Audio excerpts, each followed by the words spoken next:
नमस्कार, स्वागत बा आप सब लोगन का। हम विनीत राय और आप सब देख रहल बानी जा नेक्स्ट 9 न्यूज।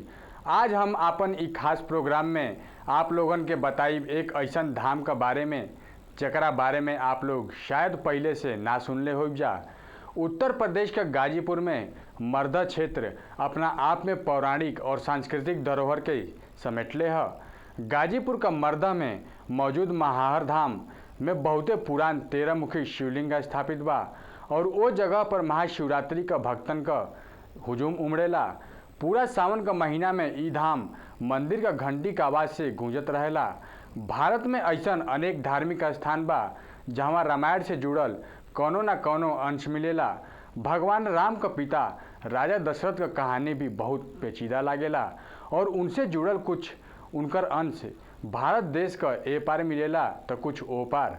और ऐसा मानल गई है कि दशरथ का गढ़ी यानी कि उनकर महल जमीन में दबल है, जहाँ श्रवण कुमार का माता पिता राजा दशरथ के श्राप देले रहलन और वही श्राप का बुरा प्रभाव से बचे खातिर राजा दशरथ भगवान शिव का मंदिर बनौले रहलन, जौन कि आज उस समय में एगो प्रसिद्ध धाम बन चुकल बा। प्रसिद्ध धाम भइला का वजह से सावन का महीना में ए धाम पर हजारों श्रद्धालु रोज दर्शन करे और अपन मनोकामना पूरा होकला खातिर भगवान से प्रार्थना भी करेलन। तो आइजा हम आप सब लोगन के बतावत बानी ए पौराणिक धाम के बारे में विस्तार से आपन ई रिपोर्ट में।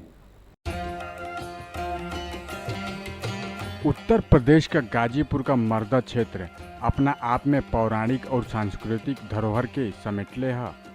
हम आपके बता दें कि गाजीपुर का मर्दा स्थित महाहर धाम में प्राचीन 13 मुखी शिवलिंग स्थापित है और वो जगह पर महाशिवरात्रि का दिन भक्तन का हुजूम उमड़ेला। और यहाँ पूरा सावन महीना में मंदिर में घंटा का आवाज़ आवत रहेला और बोलबम का नारा से ये पूरा धाम गूंजत रहेला। गाजीपुर जिला मुख्यालय से नेशनल हाईवे 29 जवन की गोरखपुर होते हुए नेपाल के जाला, उस सड़क पर पूरब का दिशा में लगभग 35 किलोमीटर दूर ई उहे स्थान है जवना के मर्दा नाम से जानल जाला।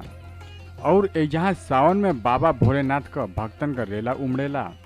ऐसन मान्यता है कि ये धाम का निर्माण राजा दशरथ करौले रहलन। महाहर धाम ई उहे जगह है जहाँ राजा दशरथ का शब्दभेदी बाण गलती से श्रवण कुमार के जा लागल रहे, जकरा वजह से उनकर मौत हो गई।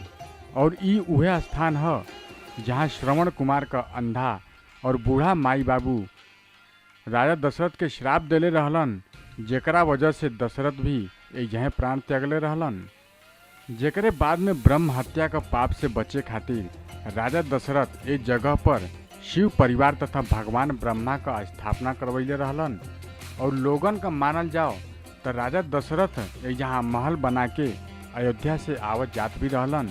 राजा दशरथ का गढ़ी यानी कि उनकर महल जवन की जमीन में दबल पड़ल है, जेमे उनकर खजाना दबल बा, जेकरा के कई बार निकाले का कोशिश भी कई जा चुकल बा, लेकिन केहू कामयाब नइखे भइल और आज उ एगो रहस्य बनल बा। हम आपके बता दें कि ई महल दशरथ का गढ़ी के नाम से मशहूर है। ये महाहर धाम का कहानी बहुत रोचक है और आपके बता दें कि पुरातन काल में सूखा से छुटकारा पावे खातिर यहाँ एगो कुआं का निर्माण करवावल गई। और ई कुआं जब खोदल जात रहे तो उस समय यहाँ जमीन में से एगो शिवलिंग मिलल। इस शिवलिंग का दर्शन खातिर लोग दूर दूर से आवेलन और बाबा का दरबार में अपन हाजिरी भी लगावेलन। मर्दा का नाम का मतलब है आदमी का हत्या। कहल जाला कि ई उहे स्थान है जहाँ से श्रवण कुमार अपन अंधा माँ बाप के कांवड़ में लेकर गुजरत रहलन और उनके प्यास लागल, जौना वजह से उ 365 बीघा में फैलल तालाब में जल लेवे खातिर अपन माँ बाप के एगो सुरक्षित जगह पर छोड़ के जल लेवे गईलन। वही समय कमंडल में पानी लेत आवाज़ आई और उ आवाज़ पर शिकारी प्रेमी राजा दशरथ जानवर समझकर अपन शब्द वेदी बाण छोड़ दहलन, जेकरा वजह से श्रवण कुमार का मृत्यु हो गई। राजा दशरथ से भूल से भइल एक गलती का चलते श्रवण कुमार का माँ बाप राजा दशरथ के श्राप दहलन कि पुत्र का वियोग में जैसे हम मरतानी वैसे तोहरो अंत होई। बहुत कम लोगन के ए बात का पता होई कि ए ब्रह्म हत्या से बचे खातिर राजा दशरथ यहाँ शिव परिवार के साथ साथ भगवान ब्रह्मा का भी स्थापना कैले रहलन, जेकर लगातार पूजा आज तक जारी है। शिव पुराण का अनुसार जब ई स्थान धार्मिक रूप ले ले बा त यहाँ सूखा के चलते कुआं का निर्माण के दौरान जमीन में तकरीबन 8 से 10 किलोमीटर फीट नीचे अलौकिक तथा विश्व प्रसिद्ध 13 मुखी शिवलिंग प्रकट भइल रहे। गंगा के किनारे बसल शहर गाजीपुर का इतिहास बहुत पुरान है और ई इलाका जहाँ पहले से भी रामायण से जुड़ल काफ़ी अंश भी मिल चुकल बा। ई इलाका में ऋषि जमदग्नि यानी परशुराम जी का पिता, राजा गाधी यानी विश्वामित्र का पिता का साथ साथ महाभारत काल का बहुत से बचल अवशेष भी मिलल बा। शिव पुराण का अनुसार ये स्थान धार्मिक रूप ले ले बा।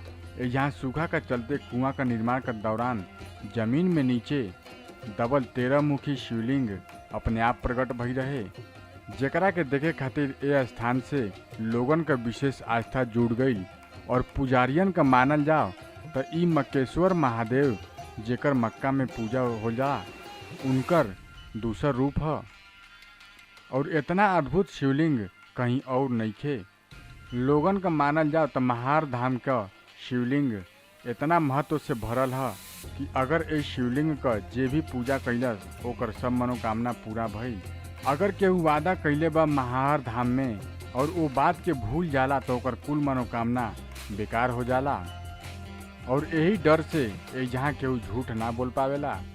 श्रवण कुमार का मूर्ति भी यहाँ स्थापित है, जेकरा से ई पता लागेला कि यहाँ श्रवण कुमार का हत्या भइल रहे और ब्रह्मा जी का ई मंदिर भी ये बात के सिद्ध करेला कि राजा दशरथ ने शास्त्र के अनुसार यहाँ ब्रह्म हत्या का दोष से बचे खातिर पूजा अर्चना कैले रहलन। भगवान ब्रह्मा का मंदिर भारत में ज़्यादा तो नइखे और एक ही प्राचीन मंदिर पुष्कर में है और दूसर ये तथ्य का अनुसार अगर देखल जाओ तो महार धाम में बा। मंदिर का मुख्य गेट पर अगर आप ध्यान से देखब तो लिखल गई है कि महार धाम गांधीपुरी, जेकर मतलब है राजा गाधी से, जौन के विश्वामित्र का पिता रहलन। प्राचीन काल में ये पूरा क्षेत्र राजा गाधी का अधिकार में रहे तथा ये इलाका में बहुत बढ़िया घना जंगल रहे। यहाँ से अयोध्या का दूरी देखल जाओ तो लगभग 150 से लेके 200 किलोमीटर हुई और यहाँ राजा दशरथ बाकायदा आपन महल बना के रखले रहलन और ई सिद्ध भी होला कि ये जगह से रथ से अयोध्या से आवत जात रहलन, जेकरा अनुसार ये जगह का नाम कागज में रथवटी दर्ज है। अगर मान्यता के अनुसार मानल जाओ तो ये जमीन के नीचे राजा दशरथ का महल दबल है, जेकर ब्रिटिश काल में अंग्रेज अधिकारियन द्वारा खोज कई गई, जौना के ब्रिटिश काल में अंग्रेज अधिकारियन के द्वारा खोदाई कई रहे, जिनमें महल का कुछ अंश तो मिलल लेकिन खजाना ना मिलल।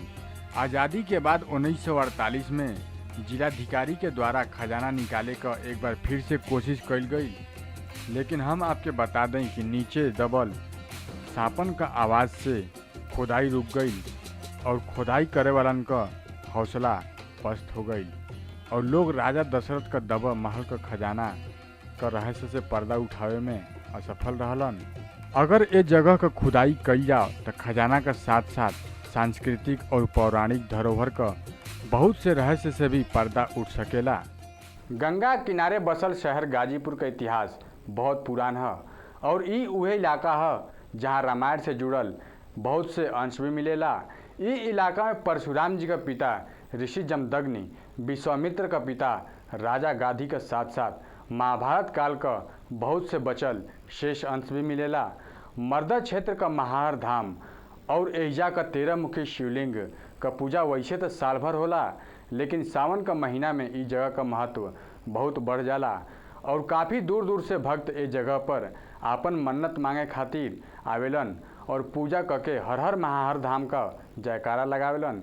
ये जगह का अगर खुदाई कल जाओ तो खजाना का साथ साथ सांस्कृतिक और पौराणिक धरोहर से जुड़ल बहुत से छुपल रहस्य से भी पर्दा उठ सकेला। तो आज के खातिर बस इतना ही। हम फिर हाजिर होई अपन खास प्रोग्राम लेकर। तब तक देखत रही जा नेक्स्ट 9 न्यूज़। और अब हमके इजाज़त दें जा। नमस्कार।